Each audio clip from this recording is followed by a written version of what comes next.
Welcome to Kenton's videos. Enjoy the video. You begin by placing the Xiaomi Android TV box near the TV and confirming the HDMI input. This matters because wrong input gives no signal. Once done, plug the supplied power adapter into a stable outlet and connect the box. Do not use USB power hubs. Make sure the remote has fresh batteries, then press home to initiate pairing. The box scans and links over Bluetooth.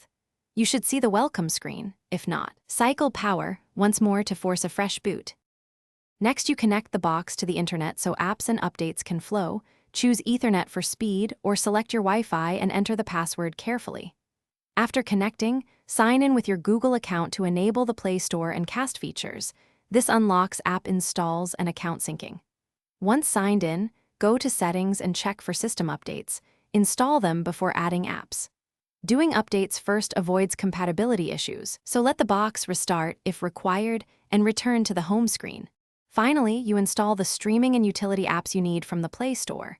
Search, install, and then open each app to grant required permissions. Make sure to adjust display scale, resolution, HDR, and audio output in settings so video matches your TV and sound system. This improves picture and sync. If playback stutters, clear the app cache, reboot the box, and check network speed. One key troubleshooting tip: if the remote stops responding, repair it or replace batteries before deeper resets. Thanks for watching. Consider subscribing if we helped you.